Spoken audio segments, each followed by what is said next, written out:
우리는 요한복음 17장에서 예수님께서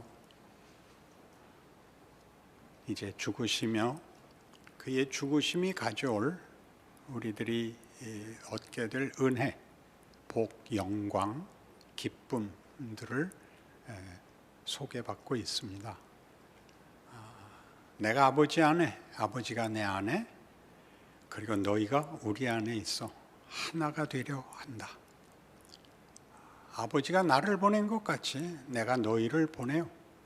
내가 아버지의 영광을 드러낸 것 같이 너희가 나의 영광을 드러내며, 그것은 다 아버지가 나를 사랑한 것 같이 아버지가 너희를 사랑하는 것이며, 너희로 인하여 하나님께로 부름받는 모든 사람들의 영광과 기쁨이 될 것이다. 이렇게 성부와 성자와 성령의 연합과 일하심에 우리를 초대하고 있습니다.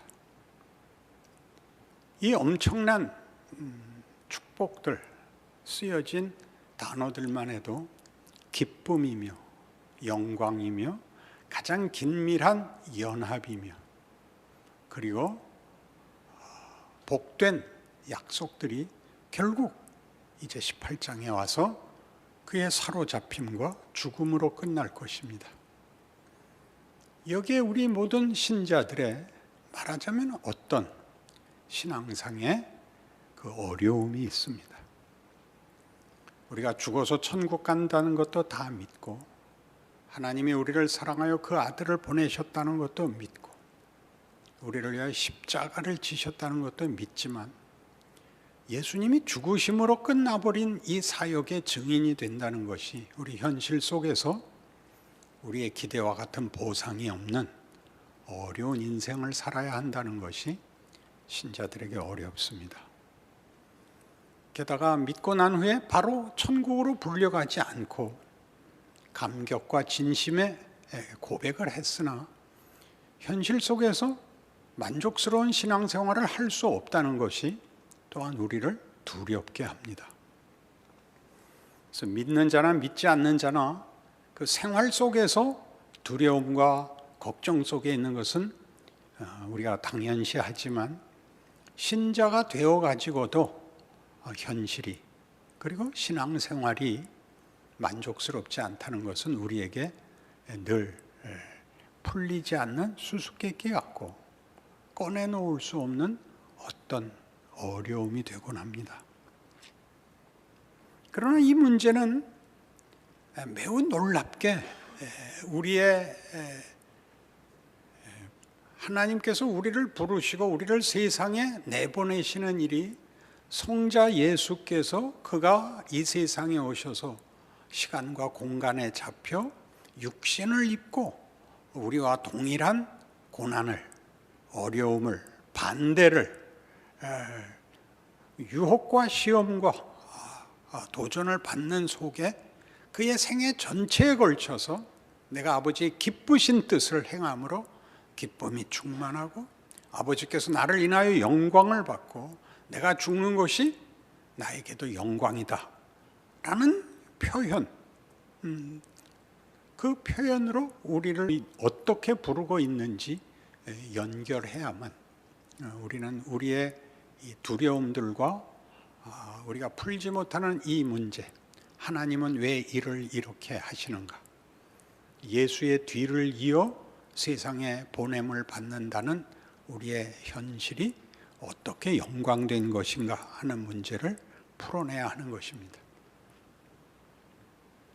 예수님이 우리 죄를 위하여 죽으셨다, 우리 대신 속죄양이 되었다라는 거 우리 다 압니다. 그렇게 외우고 있고 그렇게 고백하고 있습니다. 그러나 그래도 기왕이면 로마 황제를 끌어내고 황제가 되어서 온 세계에 하나님의 통치를 베푸시고, 잘한 사람에게 보상하고 못한 자들은 잡아넣는 그런 손쉬운 방법을 왜 택하지 않으셨는가 하는 것은 여전히 우리에게 큰 의혹이고 시험거리일 것입니다. 이 문제에 대한 이제 성경 구약 역사에 우리에게 도움을 주는 사건이 있습니다. 다윗의 밧세바 범죄 사건입니다.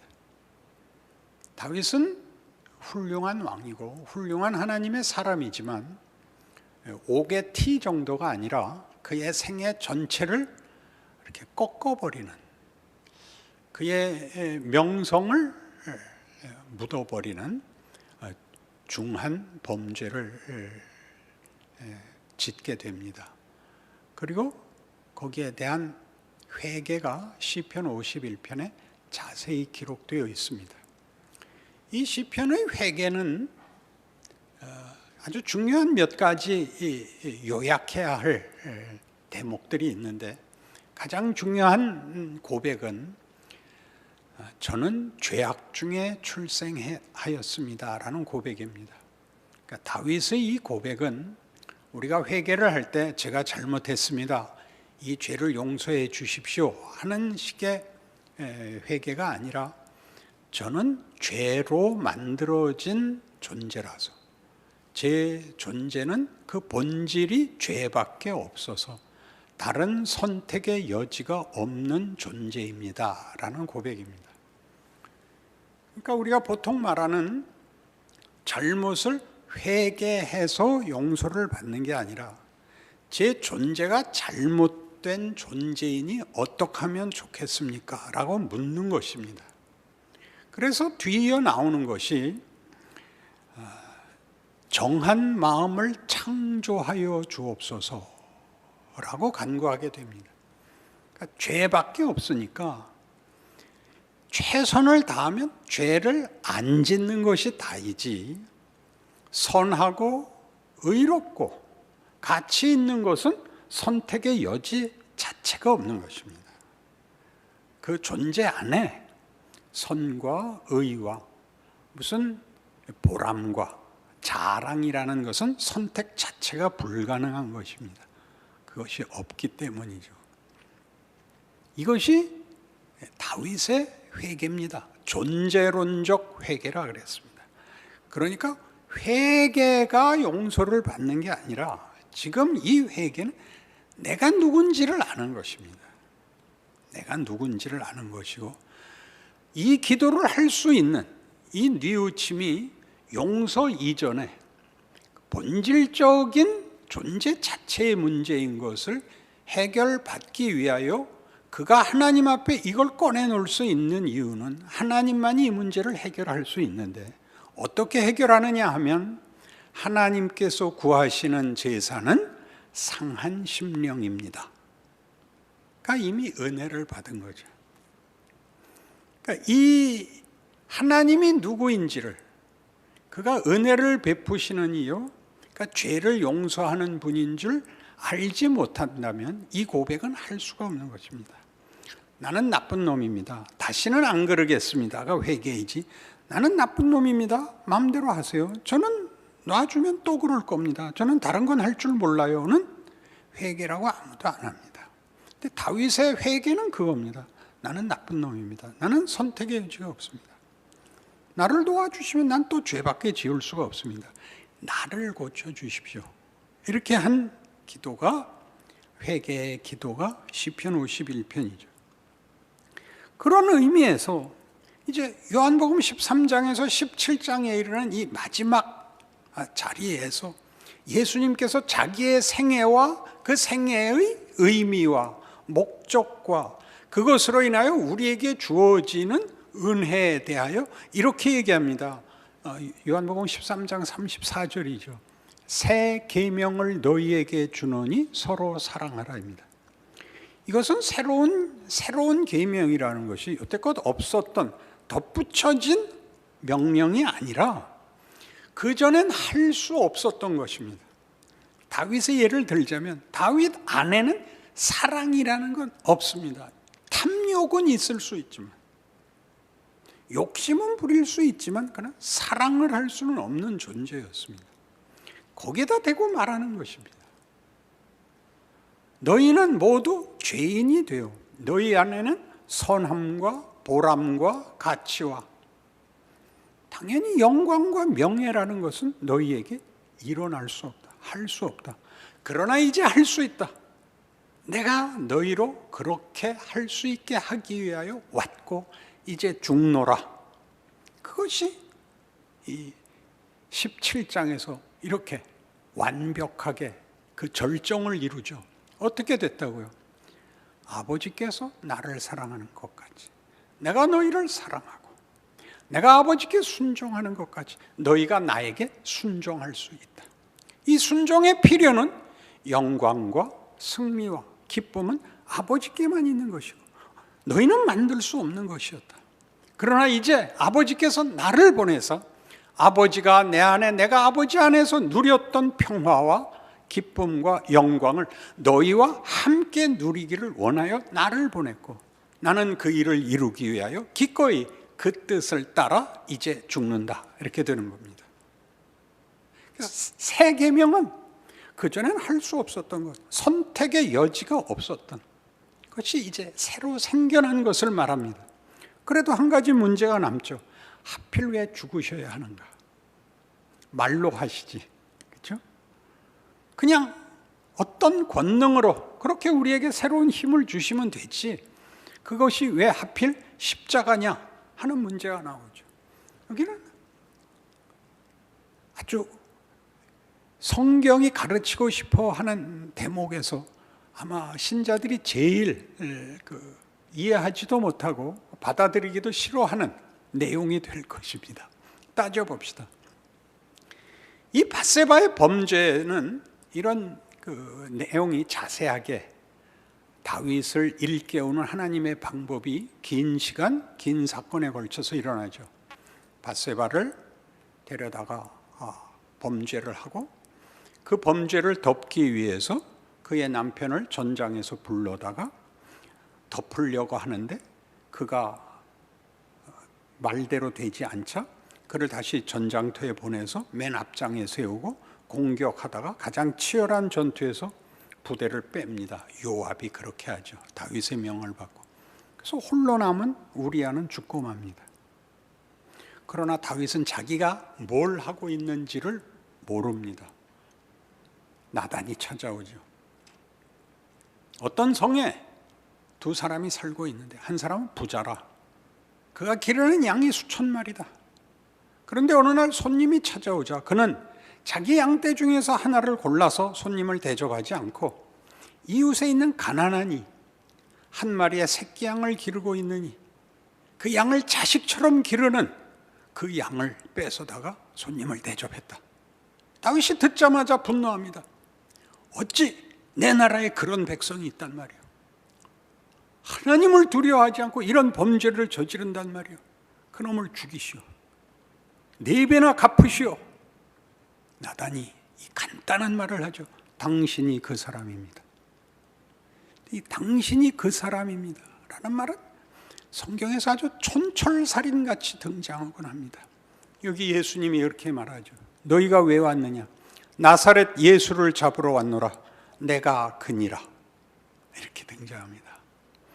예수님이 여기서는 어느 자리에 몰려있냐 하면 다윗은 범죄하여 범인으로 지목되고 있지만 예수는 구원자로 왔으나 거꾸로 죄인들이 구원자를 향하여 그를 범죄자라고 잡아가겠다고 덤벼드는 자리에서 그래 너희가 찾는 이가 나다. 너희 눈에는 내가 범죄자다. 너희의 잘못이 나를 범죄자로 만들었고 나는 너희의 범죄자인 자신과 범죄 행위를 구원하려고 온 자다를 이 속에 다 담고 있죠. 절묘하죠. 그거 갖고 얘기가 다 안 풀리면 하나 더 이 표현이 있습니다. 모세는 80세에 하나님의 부름을 받습니다. 호렙산에서 하나님을 만나죠. 모세는 어이가 없습니다. 지난 40년 동안 미디안 광야에서 아무 기미조차 없는 막막한 세월을 보냈습니다. 나이 80이 되고 아무런 희망도 가질 수 없는 때 하나님이 나타나셔서 부릅니다. 내 백성을 가서 구해내라. 너무 기가 막혀서 그가 하고 싶은 말이 얼마나 많겠습니까? 딱 하나 묻죠. 당신은 왜 일을 이렇게 하십니까? 줄여서 이렇게 묻습니다. 당신의 이름이 뭡니까? 나는 스스로 있는 자니라. 하나님의 일하심. 여기 예수님은 내가 그니라에서 다윗의 자리, 억울한 다윗의 자리, 다윗은 억울하지 않습니다. 그러나 그 억울한 당신이 그 사람입니다 를 인류의 무지와 거부와 왜곡과 못남 속에 죄인이 되고 그 자리에 서고, 그리고 하나님의 나는 스스로 있는 자니라 라는 권능과 비밀과 목적을 위하여 여기 섭니다. 이 둘이 여기서 합치죠. 아버지 안에 내가, 내 안에 아버지가 계시는 것까지. 너희도 내 안에, 나도 너희 안에 있어. 영원히 우리가 하나 되기를 원하는 것이 아버지가 나를 보낸 뜻이다. 이렇게 여기서 묶이는 것입니다. 그러니 우리가 하나님께서 이렇게 우리를 부르시고 예수를 보내어 우리 문제를 해결하되 뭘 해결하느냐? 잘못한 것들을 지워나가는 것이 아니라 새로운 것을 할 수 있는, 어떤 새로운 것? 우리가 전에는 할 수 없었던 것. 선과 의와 정의와 어떤 희생과 봉사, 무엇이든지 다 갖춘 우리가 개념으로 갖고 있으나 할 수 없었던 것. 왜? 이 모든 것의 동력은 사랑이어야 되니까. 사랑이 없는 개념들은, 사랑이 없는 소원들은, 사랑이 동력이 아닌 진심들은 결단코 좋은 것일 수 없습니다. 그건 죄가 됩니다. 다윗의 사건이 보여주는 것이죠. 그는 순수한 정념에 불탔을 겁니다. 순수한 사랑에 이끌렸을 것입니다. 그는 자기가 죄를 짓는다고 생각을 안 했을 것입니다. 그게 우리 세상에서 얼마든지 보는 것입니다. 인류 역사의 반복되는 비극은 뭡니까? 잘하려고 할 때마다 죽어나간다는 것이죠. 잘하려고 많은 피를 흘려야 되고 많은 싸움을 해야 되고 많은 실패를, 후회를 해야 된다는 사실을 우리는 봅니다. 동력이 사랑이 아니고 동력이 소원이고 이념에 불과하고, 동력은 언제나 질투고 시기고 강제력이고 폭력에 불과하기 때문입니다. 그걸 바꿔놓으시는 겁니다. 우리는 비로소 사랑할 수 있게 됩니다. 사랑은 어떻게 드러나느냐? 여러분 현실에, 실존에 부닥치는 모든 사소한 반복되는 일상에 사랑이 동력이 되어야 되는 겁니다. 인사에, 만남에, 결정에. 무슨 사랑이라는 것을 결정의 내용으로 가지고, 행동의 내용으로 가져서 봉사를 한다든가 무슨 단체를 만든다든가 무슨 행사를 하는 게 아니라 여러분이 매일 부닥치는, 도전받는 삶의, 매일 피할 수 없는 현장의 그 하나하나에서 사랑이 동력이 되는가 보라 이겁니다. 정직이란 여러 번 얘기했죠. 정직은 사실을 말하면 정직이 아니라 그 정직이 사랑을 동력으로 가져야만 정직은 정직이 됩니다. 정직이란 뭐냐? 인간이 참다운 인간 되는 것입니다. 하나님의 형상을 회복하는 것이 정직입니다. 사실을 말해서 책임을 회피하는 것으로 정직이라 그러지 않습니다. 필요하면 거짓말을 해야 됩니다. 모세시대 산파들이 거짓말을 합니다. 기생 라합도 거짓말을 합니다. 그걸 우린 거짓말이라 그러지 않습니다. 그가 하나님을 두려워하며 하나님의 뜻을 자신의 최고의 목적으로 삼느냐 그렇지 않느냐는 하나님을 사랑하지 않고는 일어날 수 없습니다. 하나님이 다만 힘이 되면 동기는 동력은 우리의 탐욕이 되죠.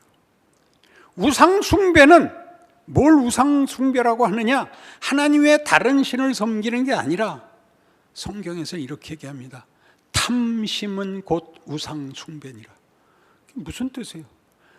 결정권은 내가 가지고 소원은 내 본성대로 하고 방법과 힘에서만 신에게 도움을 요청하는 것이 우상숭배입니다. 거기서 우리가 바뀌는 것입니다. 그래서 우리의 현실적 인생이 예수께서 오셔서 보이신 그 길을 따라가는 거죠. 예수님은 시간과 공간에 묶이고 육신에 묶입니다. 모든 필요에 하실 수 있는 모든 도움을 주십니다. 그러나 자기가 가야 할 길을 그것으로 때우거나 회피하지 못합니다. 모든 것에 담으셔야 됩니다. 모든 경우에 담으시고 죽음에까지 당신을 담으셔서 우리로 하여금 죽음마저도 뒤집어진다 라고 얘기하는 것이 십자가입니다. 그러니 겁내지 말아줘. 그러니 생각해 보십시오. 하나님은 우리에게 구원을 베풀고 잘하나 못하나를 심판의 눈으로 보고 있는 것이 아닙니다. 여러분 잘 아시는 요한복음 3장 16절과 17절이 뭡니까? 강조점을 보십시오. 하나님이 세상을 이처럼 사랑하사 독생자를 주셨으니 이는 저를 믿는 자마다 멸망치 않고 구원을 얻게 하려 하심이라. 17절, 그가 아들을 이 세상에 보내신 것은 이 세상을 심판하려 하심이 아니요 그 아들로 인하여 세상이 구원을 얻게 하려 함이라. 적극적이고 긍정적인 목적을 행하고 계시는 것입니다. 그러나 우리의 신앙은 무섭습니다. 우리는 비난하기 바쁘고 경쟁하기 바쁘고 그리고 원망하기 바빠서 긍정적인 사랑이 동력이 되는 아무것도 할 줄을 모릅니다. 명분도 있고 무슨 주장도 있고 무슨 표도 있지만 그 모든 것에 사랑을 가지고 할 줄을 몰라서 실제로는 하루도 신앙생활을 할 수가 없습니다. 형식과 형태에서 종교성을 가질 뿐 그 동력을 잃고 있는 것이죠. 그러니 예수님께서 이렇게 말한 걸 생각해 보십시오. 나를 믿는 자는 내가 하는 일을 저도 할 것이요 이보다 더 큰 일도 하리니 라는 건 얼마나 놀라운 약속입니까? 우린 그렇게 보냄을 받고 있습니다. 여러분 보고 무슨 나라를 바꾸고 역사를 바꾸려지 않습니다. 그건 하나님이 예수 안에서 바꿔놓았고 바꾼 그 세상을 우리 보고 살아 완성하라고 하십니다. 그것은 정치적이지도 사회적이지도 권력적이지도 않습니다. 이런 존재론적으로 정체성에서 그 내용과 운명에서 다른 존재로 우리는 비치고 우리는 진리고 우리는 생명인 것입니다. 하루를 살 힘이 여러분에게 생기면 좋겠습니다. 욥은 아무 잘못한 것 없이 어려움을 당합니다. 친구들이 찾아와서 화를 돋구죠. 빨리 회개해랍니다. 난 회개할 게 없다. 친구들은 더 화를 냅니다. 그렇게 말하는 것만 봐도 너 잘못한 거다. 네가 뭔데 그러면 벌을 받겠냐. 네가 잘못했으니까 벌을 받는 거지. 빨리 회개를 해라. 난 못한다. 난 없다. 난 하나님께 따져보고 싶다. 뭐까지 했다고요? 하나님 우리 계급장 띄고 한번 만나봅시다 까지 갔다고요. 끝에 가보니까 욥이 옳았죠. 그러나 욥이 옳은 것은 끝이 그의 무죄가 증명되는 것이 아닙니다. 그는 창조 세계로 불려나갑니다. 네가 아는 세계는 잘못 안 하는 것이 전부였다. 네 자신감도 그거였다. 너는 잘못한 것이 없다였다. 나는 그렇게 너를 만들지 않았다. 나는 너를 창조와 생명과 진리와 기적으로 불렀다. 그것이 내 목적이다. 욥은 항복합니다. 맨 처음 하나님이 그에게 하라고 하신 일이 뭡니까? 네 친구 셋을 위하여 네가 중보를 해라. 뭐시죠? 살리는 일을 부여받습니다. 하나님은 욥에게 사단과의 싸움에서 하나님의 명예를 겁니다. 그가 하는 것으로 나는 점수를 받겠다. 어떻게 하나 보자 그래 라고 욥에게 자신의 명예를 맡기고 욥의 싸움을 지켜보십니다. 우리의 생애가 그렇습니다. 하나님이 우리를 그의 명예로 부르고 그의 명예로 우리의 인생을 지켜보십니다. 힘내라고 응원하십니다. 네가 해라. 네 인생으로 만들어내라. 네 생애와 너 자신이 되라. 내가 너와 함께 있어. 네가 만나는 모든 일과 네가 소원하는 모든 일에 언제나 내 이름으로 나한테 기도할 수 있다. 내가 무슨 기도든지 다 들어주겠다. 걱정하지 마라. 그러니 네가 살아서 네가 해봐라. 그것이 내가 세상에 와서 한 일이고 하나님이 자신을 드러낸 구체적인 증거고 하나님이 영광을 받으신 방법이다. 나의 승리를 하나님이 그렇게 바라신다. 내 영광이 하나님의 영광이다. 그가 나를 보낸 이 방법, 이 뜻, 이 목적, 이 내용이 내 안에서 만들어지는 것을 하나님이 기뻐하시지. 하나님의 생각을 기계적으로 조작하고 결국을 만드는 것으로 그치지 않는다. 너희를 아버지가 나를 세상에 보낸 것 같이 나도 너희를 세상에 보낸다. 걱정 마라. 힘내라. 승리해라. 영광을 살아라. 기적을 살아라. 17장의 연합을 얘기하면서 비유로 제가 부부를 예로 들었습니다. 부부는 시작이 목숨을 건 정열로 시작합니다. 이 사람 없으면 난 죽겠다. 그렇게 다 시작을 합니다. 그리고 살면 왜 그랬을까 싶다고 그랬습니다. 그건 너무나 뻔한 진리입니다. 여러분, 원하는 대학에 붙은 날이 제일 감격스럽습니다. 모든 일가 친척이 모여 예전에는 최고의 메뉴가 짜장면 시키고 탕수육 하나 시키는 거였습니다. 그리고 그 다음부터는 어떻게 되는 겁니까? 학교 가서 고생을 해야죠. 좋은 학교에 갈수록 어렵죠. 괜히 왔죠. 그게 손해라고요?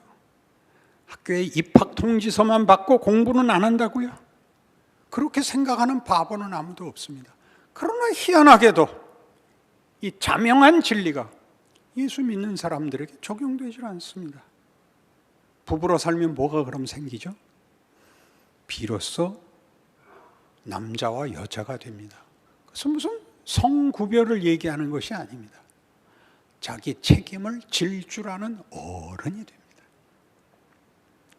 슬플 때나 기쁠 때나 자기 자리를 울면서 한숨 쉬면서 원망하면서 그러나 자기 자리를 떠날 수 없습니다.